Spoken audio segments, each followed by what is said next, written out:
तो लसीका तंत्र के कार्य, पहला कार्य हम देखते हैं। पहला कार्य है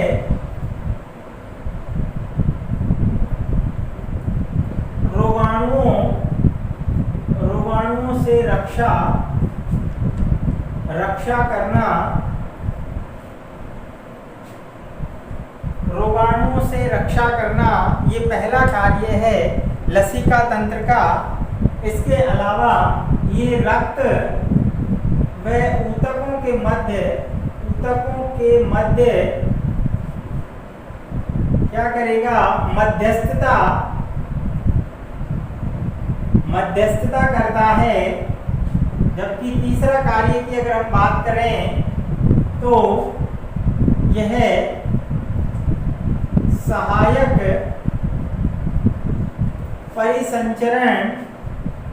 परिसंचरण तंत्र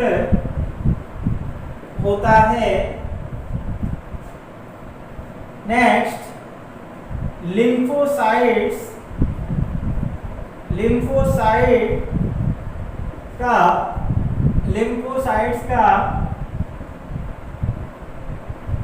निर्माण करता है। लिम्फोसाइट्स का निर्माण करता है। नेक्स्ट, रक्त से खाद्य पदार्थों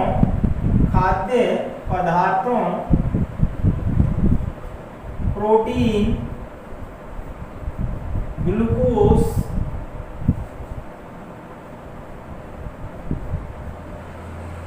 आदि को रक्त से खाद्य पदार्थ जैसे प्रोटीन है, ग्लूकोज है आदि को ऊतकों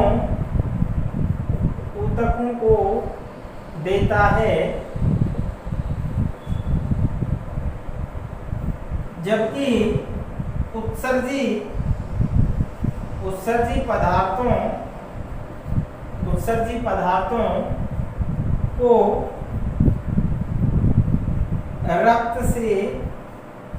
रक्त से उत्सर्जी पदार्थों को ऊतकों से किसको देगा, रक्त को देता है। तो बात समझ में आ गई होगी।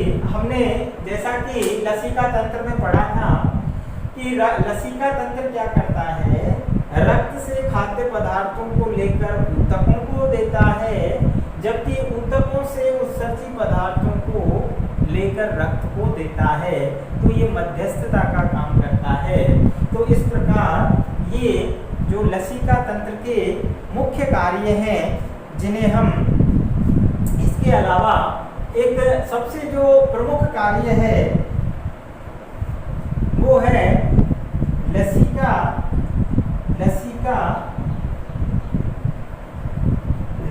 केशिकाएं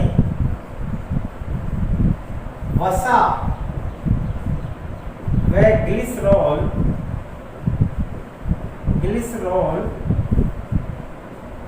के अवशोषण में सहायक होती हैं। जब हमने पाचन तंत्र पढ़ा था तो वहां हमने बताया था किस प्रकार मिश्रित अणु जो है लसीका केशिकाओं में जाता है और वहां से अवशोषण में मदद होती है। तो ये लसीका केशिकाएं जो कि लसीका तंत्र का भाग है, ये मदद करती हैं वसा और ग्लिसरॉल के अवशोषण में। तो ये लसीका तंत्र के कार्य हुए।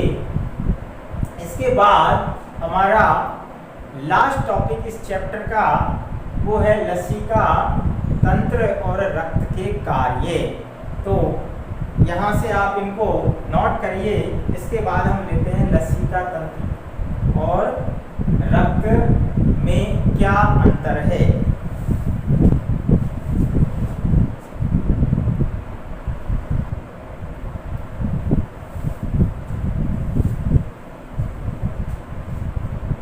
देखते हैं लसिका और ब्लड में क्या अंतर होता है। तो लसिका जिसे हम लिम्फ कह रहे हैं वो रक्त से किस प्रकार भिन्न है। तो हमारा यहाँ पर अच्छा क्वेश्चन बनता है कि लसिका और रक्त में क्या अंतर होता है। तो हम यहाँ पर इसकी तुलनात्मक अध्ययन करेंगे। तो एक एक करके लेते हैं हम। सबसे पहला हमने बात की लसिका तंत्र बनाता है। लसिका क्या करेगा? लसिका तंत्र बनाता है। जिस प्रकार रक्त परिसंचरण तंत्र बनाता है, रक्त मिलकर रक्त परिसंचरण तंत्र बनाता है, ठीक उसी प्रकार लसिका तंत्र बनाता है, लिम्फेटिक सिस्टम। नेक्स्ट, लसिका तंत्र में लसिका होता है, लसिका वाहिनी होती है और लसिका पर्व होती है, जिन्हें गांठें या नोड भी कहते हैं। उसी प्रकार यहाँ रक्त में रक्त होता है, रक्त वाहिनियां होती है और हृदय होता है। नेक्स्ट, लसिका में ऑक्सीजन की मात्रा कम होती है। इंपॉर्टेंट क्वेश्चन है, इंपॉर्टेंट पॉइंट है स्टूडेंट्स कि लसिका में ऑक्सीजन की मात्रा कम होती है। सीधी सी बात है, जब हम बात कर रहे हैं रक्त की, तो रक्त के अंदर आरबीसी की उपस्थिति होती है। हमने एक पॉइंट और यहाँ पर लिया है, हम दोनों को एक साथ टैली करते हैं कि यहाँ आरबीसी अनुपस्थित होती है लसिका में, जबकि रक्त में आरबीसी यानी लाल रक्त कणिकाएं उपस्थित होती है। और लाल रक्त कणिकाओं में हीमोग्लोबिन होने के कारण इसका रंग लाल भी होता है, जबकि यहाँ लाल रक्त कणिकाएं नहीं है। तो स्टूडेंट्स, पहली बात लसिका का हमने कहा रंग भी लाल नहीं होगा, अर्थात यह रंगहीन होगा। साथ ही साथ हमने आरबीसी का कार्य पढ़ा है। आरबीसी का कार्य क्या बताया था कि आरबीसी में हीमोग्लोबिन होता है। और ध्यान रखना, हीमोग्लोबिन जिसे हम Hb से प्रदर्शित करते हैं, ये एक श्वसन वर्णक होता है। ये एक श्वसन वर्णक है, श्वसन वर्णक। और इस श्वसन वर्णक का कार्य क्या है कि जो ऑक्सीजन आती है, ऑक्सीजन को ये अपने साथ परिवहन करता है। ऑक्सीजन के एक हीमोग्लोबिन का अणु, ध्यान रखना, एक हीमोग्लोबिन का अणु चार ऑक्सीजन के अणुओं को जोड़ सकता है और ऑक्सी हीमोग्लोबिन बनाता है। ऑक्सी हीमोग्लोबिन बनाता है। तो ये ऑक्सी हीमोग्लोबिन जो बन रहा है, ये ऑक्सीजन को अपने साथ बाइंड करता है, तब जाके ऑक्सीजन का यानी ऊतकों में जाके इसको रिलीज कर देता है और वहां से कार्बन डाइऑक्साइड को साथ में लाता है। तो जब हम यहाँ कह रहे हैं कि लसिका में ऑक्सीजन की मात्रा कम है, तो जाहिर सी बात है जब आरबीसी नहीं है तो ऑक्सीजन की मात्रा भी कम होगी।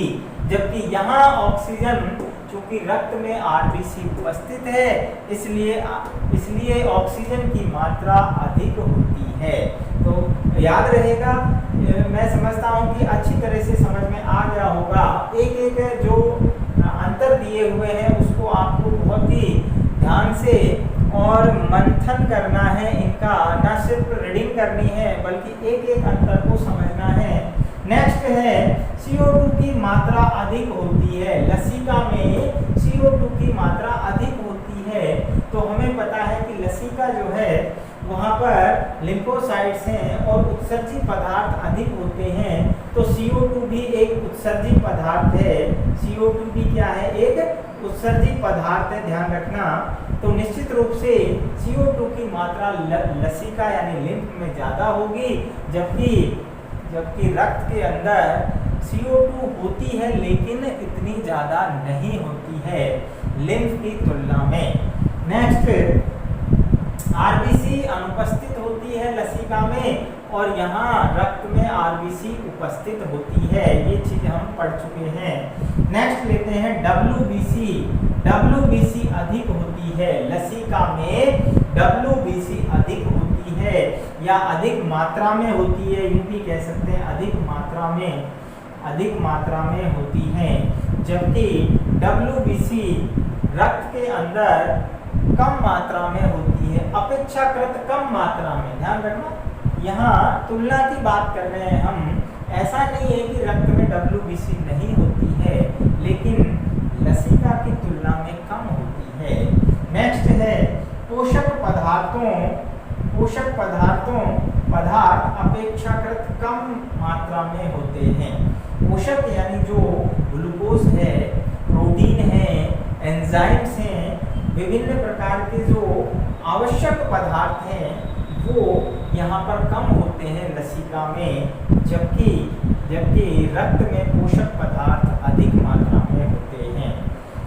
रक्त लसिका जो है वो रंगहीन होता है, अभी हमने पढ़ा है due to absent of RBC, जबकि यहाँ पर रक्त लाल रंग का होता है इन प्रेजेंस ऑफ RBC के कारण, क्योंकि यहाँ RBC नहीं होती है, क्योंकि ये रक्त का छनित्र है, ये रक्त का छनित्र होता है, छनित्र।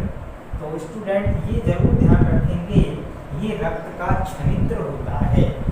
नेक्स्ट, लिम्फोसाइट्स अधिक मात्रा में होती है। जो WBC का हमने प्रकार पढ़ा था, WBC कई प्रकार की होती है। WBC में लिम्फोसाइट्स होती है, मोनोसाइट्स होती है, न्यूट्रोफिल्स होती है, एसिडोफिल्स होती है, बेसोफिल्स होती हैं। तो उसमें सबसे ज़्यादा मात्रा में अगर हम बात करें तो वो होती है, कौन सी होती है, ध्यान रखना स्टूडेंट्स, न्यूट्रोफिल्स